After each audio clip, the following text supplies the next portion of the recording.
Thank you, Minister. Senator Mackenzie, first supplementary. That's a very disappointing answer, Minister. The fire season has abruptly stopped in many places, but aviation fuels are a key part of responding to floods, such as the impact of Cyclone WlLL. Is there sufficient aviation fuel in the system to manage Australia's response to emergencies like Cyclone WlLL without stopping supply to agriculture or transport? President, I've asked the minister how many passports were refused or cancelled under this section of the Act. The minister is being relevant to your question, Senator Patterson. Minister Wong. I mean, the extent to which the irresponsible, those opposite are irresponsible, that you would actually ask questions about the advice of security agencies. I act on the advice of security agencies. I act on the advice of security agencies. And if you want, you have been on PJSIS, you have been on the committee, Senator. If you want a confidential briefing on a classified matters, I will provide it. Did you hear what I said? If you want a confidential briefing on classified matters, I will provide it. Has expired. The previous answer, I allowed the minister a lot of leeway, Mackenzie, we've moved but this is they either have the supply onshore and know where it is, or they don't. Senator Mackenzie, resume your seat. It's not a time for a very long point of. You're not in a debate with me. Stay with me, because the full video I'm about to show you puts everything you've just heard into a whole new perspective. G'day, legends. Welcome back to the channel, and oh mate, have I got a ripper one for you today. You know those moments when you're watching telly and someone on screen says something so spectacularly, magnificently, gobsmackingly baffling that you actually put your Tim Tam down mid-dunk? Yeah, that kind of moment. I'm talking full biscuit abandoned in the mug, tea getting cold, jaw on the floor, budgie smugglers in a twist kind of moment.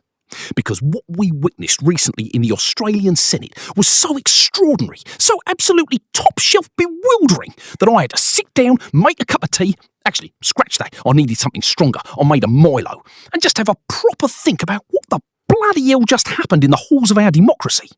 So buckle up, get your snags on the barbie, kick back in your Bunnings chair, and let's get into it, because this one is a banger. Now first, let's address the elephant in the room. Or rather, the elephant who is not in the room. Our beloved Prime Minister Anthony Albanese, the man, the myth, the bloke who once famously couldn't remember the cash rate and yet somehow runs the country, was not present in the Senate. And why would he? Albo doesn't do the Senate. That's the upper house. Our PM is strictly a lower house main, showing up to question time like a student who only attends the exam and skips every single lecture. Now, to be fair, and I'm trying very hard to be fair here, that is technically how the Westminster system works. The PM answers questions in the House of Representatives. But there is something deeply, poetically Australian about the fact that on a day when serious questions were flowing around about Labor's foreign policy positions, the bloke at the top was simply elsewhere. Probably somewhere lovely. Good on him, honestly. The man has earned a rest from being questioned, apparently. Real quick before we roll the footage, if you're enjoying this content, do me a huge favour. Hit that like button and smash subscribe. Over 98% of viewers watch without subscribing. Don't be one of them. It's free for you and it helps us out more than you know. Already clicked? You're awesome. Let's get into the video. Senator Mackenzie. My question is to the Minister representing the Prime Minister, Senator Wong. Jet fuel has increased in the past 14 days, up by 90 cents per litre. For bulk supplies, this means about a 70% increase in fuel price. Prices vary, but bulk fuel is about $1.70 per litre nearer major depots and up to $2.40 in remote areas.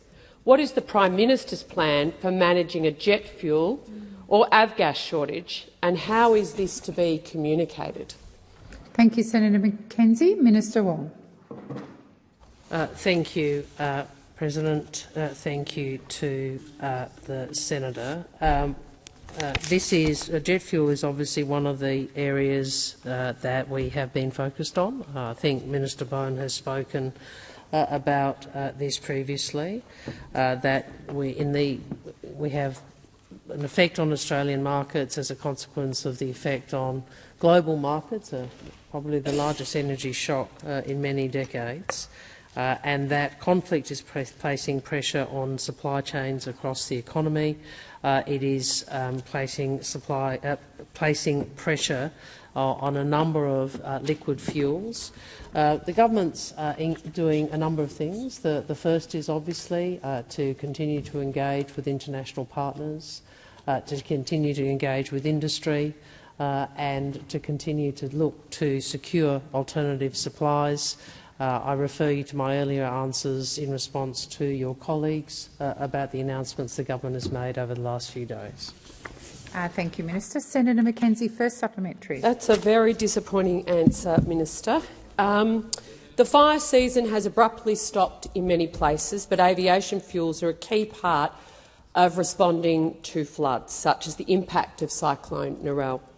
Is there sufficient aviation fuel in the system to manage Australia's response to emergencies like Cyclone WlLL without stopping supply to agriculture or transport aviation? Thank you, Senator Mackenzie. Minister Wong. Will I again indicate to you, Senator, we are working to secure supply through in global markets and through our engagement with partners. You have seen that occur over these last weeks. Both myself and the Prime Minister with international partners who are our major suppliers of a range of liquid fuels. Minister Wong, please resume your seat. Senator Mackenzie. Point of order on direct relevance, Madam President. The previous answer I allowed the minister a lot of leeway. Senator Mackenzie, we've moved but this on. is they either have the supply onshore and know Senator where Mackenzie, it is, or they don't. Senator Mackenzie, resume your seat. It's not a time for a very long point of. You're not in a debate with me. You've asked a point of order. The minister is being relevant. I will continue to listen carefully. Minister Wong. Senator would be aware, I would hope, that jet fuel is one of the liquid fuels subject to the minimum stock holding obligation, and that at the moment, as I understand it— Order. Order. Order. The question's been asked. I am listening carefully to the answer. Minister Wong, did you wish to continue? As I was trying to explain, and I think you're part of the government that did say you were moving to the MSO. The minimum stock holding obligation is the mechanism by which we ensure fuel is held to deal with supply constraints concerns that you are raising. The advice I have, and I'll come back and add further information if I'm wrong, is that we have in excess— expired. Senator Mackenzie, second supplementary. Winter planting for crops in many areas is about to start, which would usually mean an increase in aerial work. What is the Prime Minister doing to ensure that the agriculture sector will be supported and that there will be no disruption to critical aerial operations due to aviation fuel shortages during peak planting season? Thank you, Senator Mackenzie. Minister Wong. As I was trying to respond when that question, when I ran out of time, jet fuel is one of the liquid fuels that is subject to the minimum stock holding obligation, and the government continues to work to ensure that more supply arrives in Australia, including through engagement with global partners. The fuel plan that the Prime Minister announced earlier goes to the ways in which we will work with states and territories to address this, including in relation to jet fuel. Thank you, Minister. Senator. So into the Senate walks Penny Wong, Foreign Minister, Senator, and a woman who carries herself with the kind of composed diplomatic energy that suggests she has practiced explaining complicated things to people who do not want to hear them approximately 10,000 times before breakfast. She walks in, presumably ready to answer questions in good faith, and those are her words, not mine. Good faith, which tells you something important straight away. And what unfolds is nothing short of a parliamentary circus of the highest, most premium, artisanal order. You see, a senator starts grilling her, and I use the word grilling the way you describe a sausage that's been left on the barbie way too long, asking about what the UK and US governments have said regarding international humanitarian law as it relates to Israel's conduct. Now, this is a legitimate and serious foreign policy question, the kind that deserves a careful, accurate and considered answer. Nobody is disputing that. This is not a gotcha question. This is a real question. The drama, however, is not in the question. The drama is in everything that happens next. Because what you get is this extraordinary, quintessentially Australian parliamentary back and forth, where everyone is talking at once, nobody is actually listening, and the phrase "may I finish" is being deployed like a tennis ball at Wimbledon, back and forth, with increasing force and decreasing patience. May I finish the question? May I finish the answer? Be careful what you're saying. I beg your pardon. I beg your pardon. Now that last one, that second "I beg your pardon," is delivered with a very specific energy that Australians will recognise immediately. That is not a polite request for clarification. That is a warning. That is the political equivalent of a kookaburra that has decided it's done being a background bird and is now coming to the front of the scene. And credit where credit's due, you do not get to that level of composed indignation without a great deal of practice. The Senator, meanwhile, is pushing on what is actually a pretty sharp policy inconsistency. If the UK and US have publicly said they have no concerns about targeting and proportionality, then why exactly has Britain restricted arms sales to Israel on the basis of risks to humanitarian law? It's a genuine contradiction worth exploring. But the response, and this is where the Labour policy defence goes full acrobatic, is that the Foreign Office has made its concerns clear in public statements, and the arms embargo is actually for political reasons rather than legal ones. Political, not legal. Right, so we've got a policy position that is simultaneously no legal concerns exist, and also we've stopped selling weapons just to be politically safe.